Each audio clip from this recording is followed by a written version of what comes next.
in SEO. He is one of the most respected and trusted names in SEO, and CEOs and CFOs and boards of directors at tons of companies that they didn't have to do marketing in a 20th century style. Then decide to click on my website, don't immediately buy and get retargeted with a Facebook ad. You try and tell me that attribution came from a Facebook ad. And those companies are superb at one thing in particular, Frankie. They know exactly where you are going to go before you transact. But the ability to be more focused with your efforts and to, essentially be more rifle and less like shotgun spray it all over is kind of, I just think, a useful tool. And Google used to be the same thing. They'd send, they'd tell you every keyword that your audience searched for. They'd show you all this data about where people went on the web. Gone. And we think that deserves to be back in marketers' hands.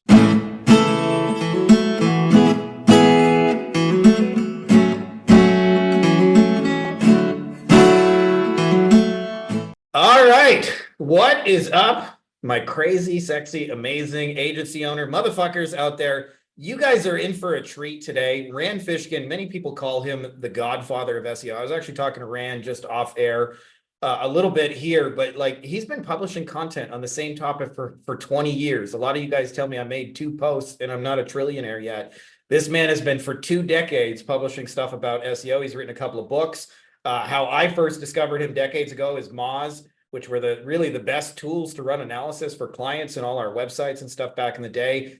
He's got a current project called SparkToro, which I think is a really, really, really useful piece of software that we're going to talk and show you guys a little bit today. He founded inbound.org, got acquired by HubSpot. And I don't know what a thought leader really definition is, but Rand is definitely that in SEO. He is one of the most respected and trusted names in SEO and has been that way for a long time. So I hope that's a cool enough intro to do you justice, my man. But thank you for coming on here and doing this with our fine folks. Yeah, my pleasure, Frankie. Happy to chat. So cool. Let's get right into it. So you wrote a post the other day talking about the attribution problem, and it's this idea that we can track every campaign, every ad down to the penny in a nice, neat little box, and that's so easy to do. And you and I are both of the opinion that that is a total myth. And I wonder if you could explain why that is. Especially, this may be true if you're running one little rinky-dink $10 a day Facebook ad, and that's your entire inbound strategy. Well, then it probably does fit in a neat little box. But if you're doing any sort of real marketing campaign, it probably does not fit in that box. So, anyways. You have the floor, my man, whatever you want to say on that. Yeah. So I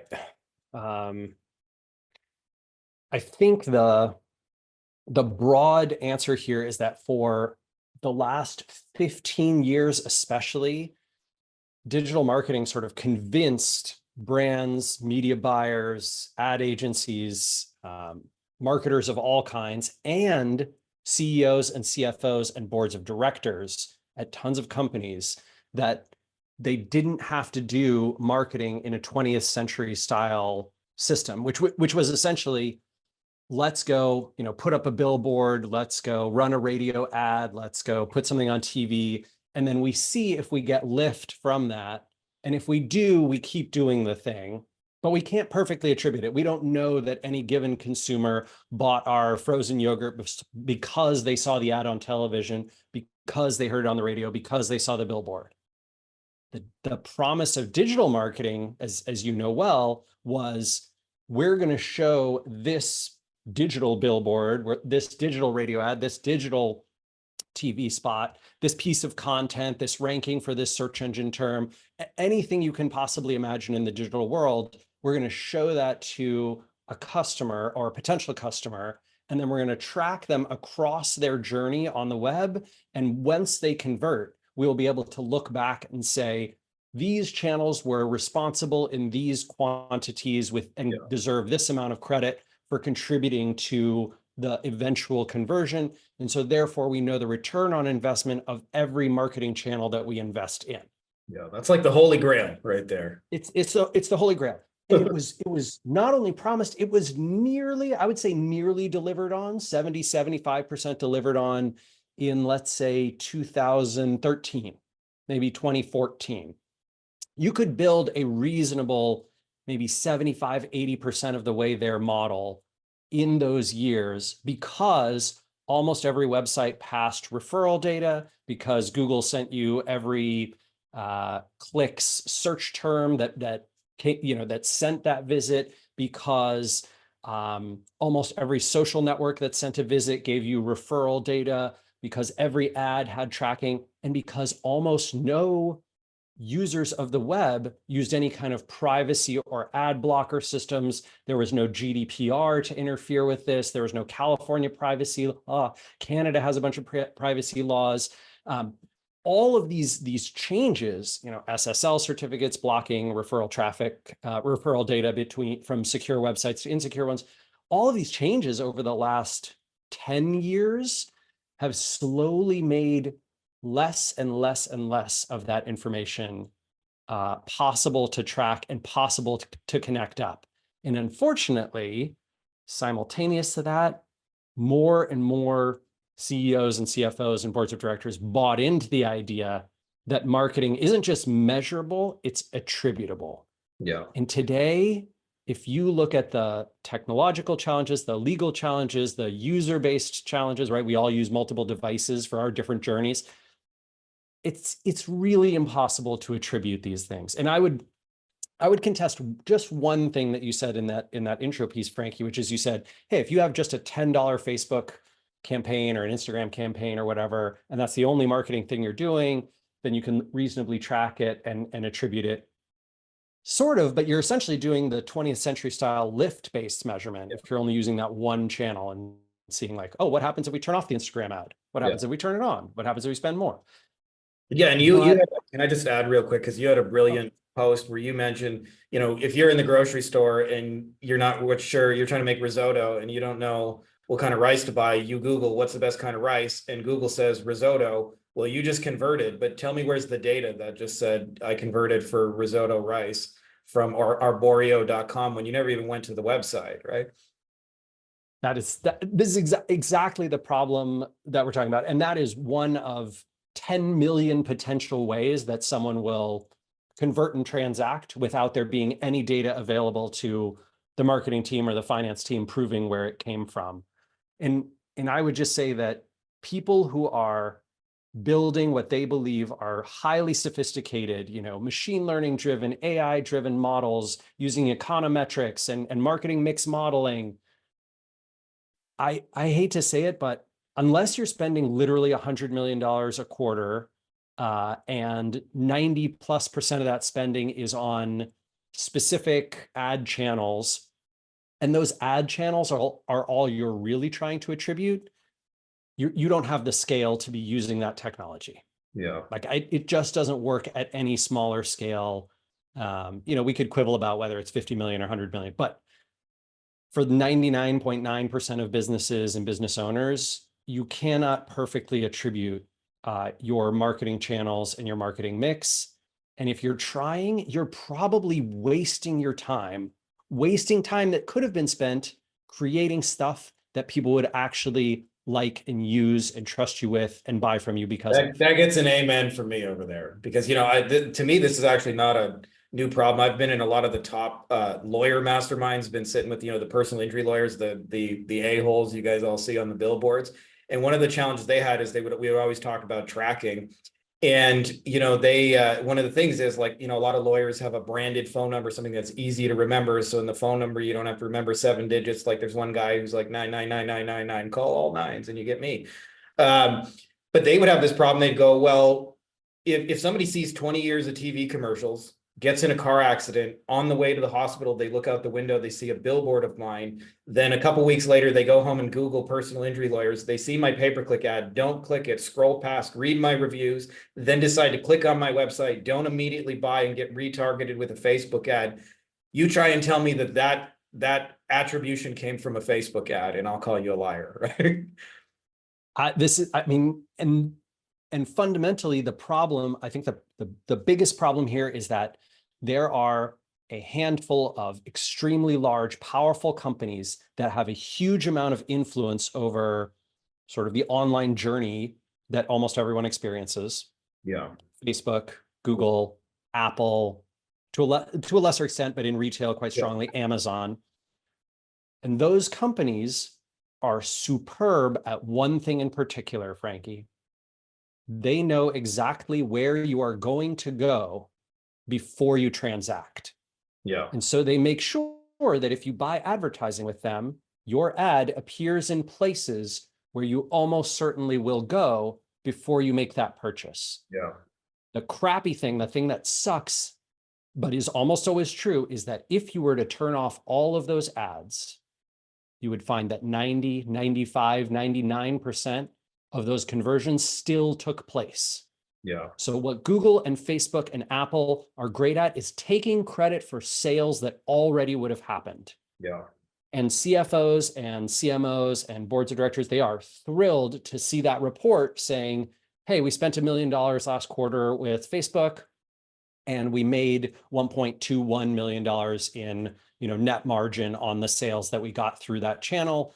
Great, spend $2 million this quarter. And Facebook knows that's exactly how spend works. So of course they have an incentive to take credit for every possible sale that they can. And hence you get this world of attribution. So let's talk solution here, because a lot of what you've done with SparkToro is really the simplicity of find out where they're going already and go stand in front of them. And it's really like the ultimate research tool to figure out, like if you sell protein powder and you one day realize everybody who buys protein powder is about to go to the gym, well, putting a billboard right in front of the gym is probably going to be really effective. And you're essentially making it very easy for people to do that digitally. I wonder if we could just like run an analysis on whatever you think would be kind of most useful for folks to see. Let me just make sure I got screen share enabled so you can show us. Because I think that's really remarkable, because like I see, like the downside of the attribution is people spend all this time online trying to track and measure instead of just putting more valuable stuff out there that has the ability to work. And the more you know about your customer, the conversation I always had in these lawyer masterminds was, who gives a shit? It's working. Just do more of it, right? It's working. Just, you may not be able to track how much is from radio and how much is from billboards, but at the end of the day, the total machine is working. So just keep doing it. This is actually exactly how I recommend folks operate. Weirdly enough, all right, you can see my screen, my SparkToro interface here. Yeah. Great. We're in. So okay, first off, very briefly, what SparkToro is a giant database of behaviors and demographics of people on the internet. So I search for, I'm going to say people who use this word in their bio, let's say interior designer. So people who call themselves interior designer on, mostly we use LinkedIn for bio profile data. So people who— I wonder if you could do maybe like we got a couple of guys in like dentists, HVAC, plumbing, like those kind of industries. Yeah, let's look at HVAC. So you could see, right, for example, that interior designers are like 75, 80% women, and they visit these particular websites and they tend to search for these types of keywords in Google, and they visit these or listen to these podcasts, and they subscribe to these YouTube channels. HVAC folks, so we've got 182,000 accounts now. HVAC in the bio could be quite a variety of things, right? It could be I'm an HVAC consultant, I work at an HVAC company, an HVAC manufacturer. Yeah, you can see the gender demographics there are very very male-centric industry, which probably surprises no one. Yeah. And so what SparkToro is doing is actually kind of similar to what we talked about Google and Facebook and Apple and Amazon doing, which is to have data about where people who have a particular behavior or demographic go on the internet. And so what we're showing here is what they search for, what they visit. We have this concept of hidden gems, which are sort of these websites that may be less popular, but have a surprisingly high affinity for their lower global popularity. Yeah. We can tell you which social networks they are more and less likely to visit, right? So YouTube is number one, which is no surprise. HVAC would be number one. It's also globally number one. So maybe not that interesting. Like, we know that YouTube is sort of the most popular social network people visit, but Reddit and LinkedIn are considerably more popular than normal. And so is Quora. And if you've searched around in HVAC world, you know that Quora often ranks highly in Google, and there's lots of content about heating and ventilation and air conditioning on Quora. So probably not a surprise. You Can can I also just make a quick analogy? So, like, because I hope folks really understand the power of what we're looking at right now. Is, I mentioned this before to a lot of people, but my first ever job, I was 13 years old. I sold chocolate bars door to door to the blind or for the blind. And we would knock on a lot of doors, but like it was a long, difficult grind. And what you're describing is once a month, our local grocery store or our local manager would go to the local grocery store and say, hey, is it okay if we sell chocolate bars outside the front doors?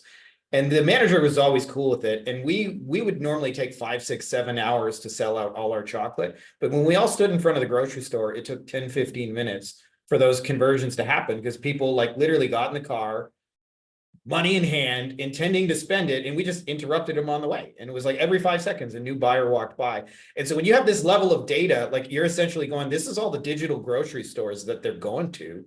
Like, go stand here and you're going to sell a lot of chocolates. Like, for those of you guys who want to scale and grow your agency, is like Rand has essentially given you guys a couple of buttons to click to tell you where everybody in your market goes to research and buy stuff.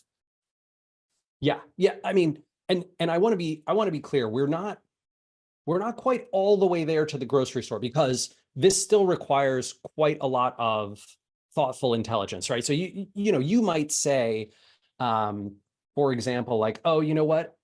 Bob Wells's, Facebook page and community and maybe his, social accounts or whatever, that is a perfect match for us. Credit Karma, I get why people who are in HVAC world are following that social account, but it's not a match for what we're doing. And so as you go into any of these channels, if I go to the sort of YouTube channels, some of them will make sense as marketing channels for you and opportunities.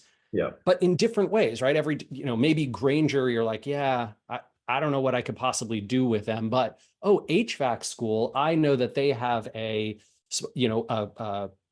co-marketing program and I could write for them and I could include some of my product training for their, graduates, and I could do a promotion with them, right? So this is not it solves the whole problem. It's just when you have questions about where do people who have this interest or behavior or attribute go on the web, SparkToro is a place that can answer that with real data that comes from tens of millions of real users. Yeah.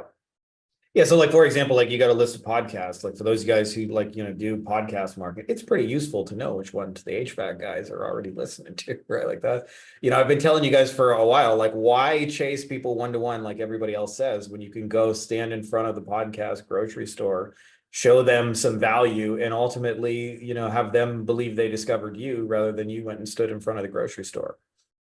Yeah, I mean, if you just invented a new air conditioning system that's 10 times more energy efficient and, whatever.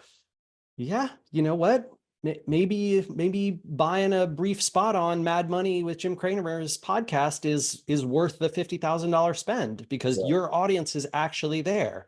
And also, if you're considering making a big media buy or considering doing a bunch of work in a channel and you don't see it in here, well, you might have questions about whether that audience really fits with yours. That's not to say SparkToro is perfect and accounts for absolutely everything. There's potential holes in our data, just like anyone else's. Can I just ask you, Rand, because I see like two big opportunities for our users to use this. One of those being like, these are places you can go create content and therefore be in their distribution. But also for those of you guys who are looking for paid ad opportunities, a lot of times, like your niche may be, for a lot of you guys listening to this, $50 a click on Google, and then you go to another website, they visit literally 5 minutes later, and it might be 3 cents a click for the exact same thing. Like you guys would be amazed. We're actually doing stuff right now. I checked some of our ad stats that we're getting 2-cent clicks, and a lot of it is doing this stuff Rand talks about, where we're just finding opportunities nobody else sees because nobody else thinks that they go there to buy the thing or research it or discover more about it. Yeah, I mean, I think some folks have talked about how recently, because Reddit went public, then they're trying to grow their advertising business, and a bunch of subreddits have very affordable, sort of space. That could be an opportunity, right? So if you see something in here and they're like, "Ooh, yeah, fascinating," like I had never thought about it, but the Ecobee smart home product subreddit probably has very few advertisers, and maybe that has a bunch of overlap with smart home stuff that I do with HVAC. Yeah. Killer, like awesome, right? Go take advantage of that. Same thing is true, if you were to go and look at websites and find some, hidden gems in here, and they have a newsletter that you can sponsor.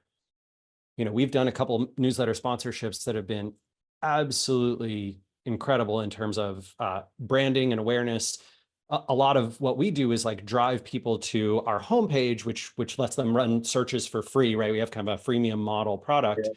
And so we're able to capture, hundreds, thousands of new potential customers who get familiar with SparkToro through someone else's email newsletter. And we do that a couple of times. We've done it paid, but oftentimes we do it through co-marketing or producing content that they would want to cover, and reaching out to them and making that connection can be very effective.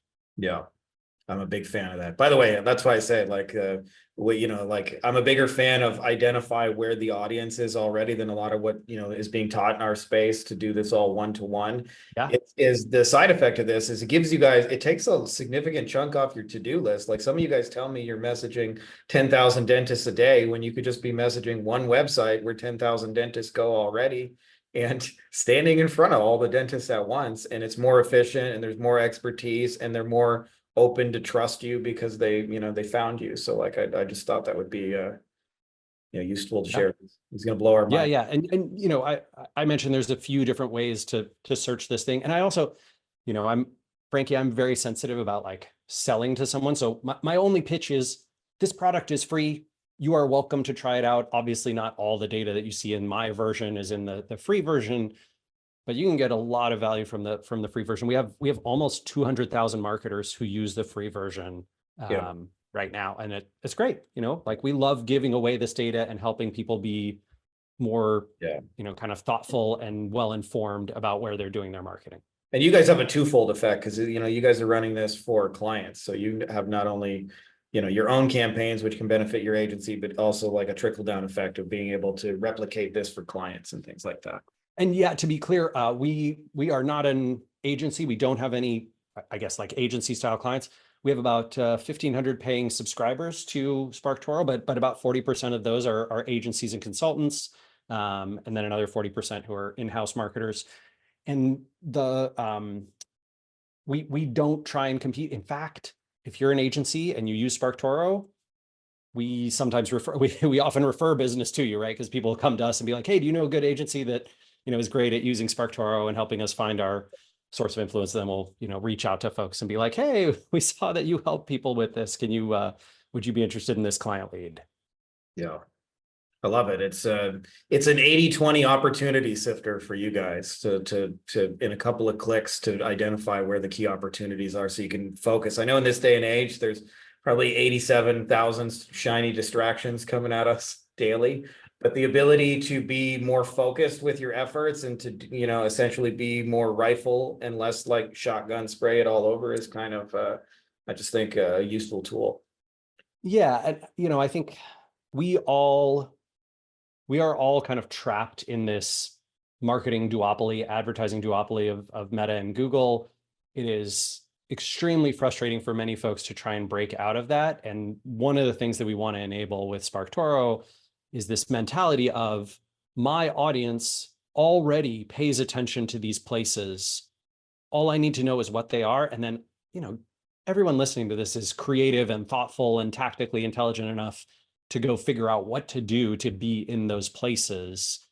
Oftentimes it's just the spark of inspiration of like, where do I go? Because Google and Facebook used to tell you those things. I don't know if you remember, like Facebook analytics, they would tell you your Facebook page. Here's all the other pages and interests and like websites that your audience visits. And then Cambridge Analytica happened and they took it all away. And Google used to be the same thing. They'd send, they'd tell you every keyword that your audience searched for. They'd show you all this data about where people went on the web. Gone. And we think that deserves to be back in marketers' hands.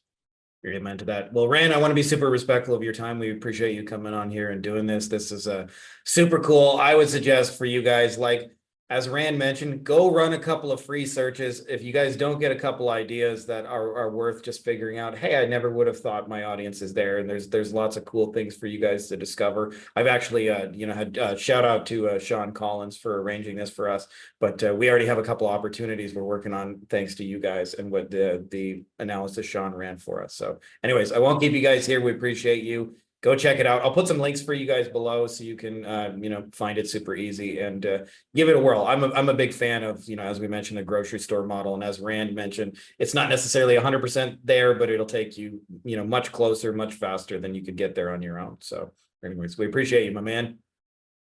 Hey guys, if you like this video, you may also like my best-selling book here, Beyond the Agency Box. It is all about scaling a digital marketing agency while eliminating meetings and phone calls. We actually sell our stuff phoneless. We don't have any client meetings, and we also hire our team entirely without meeting phone calls, which allows us to, actually kind of live a life. I've laid out the entire blueprint and everything you need to know, getting clients, onboarding, setting expectations, scaling, building a team, you name it. It has been a bestseller on Amazon now for over 5 straight years, but now you can get it even cheaper than you can get it on Amazon. So I can't tell you the exact price because it may change when this video is released, but there should be a link to it below, either in the description of the video or as well as a pinned comment. So if you're interested in that, check out that video and you can get a copy for super cheap.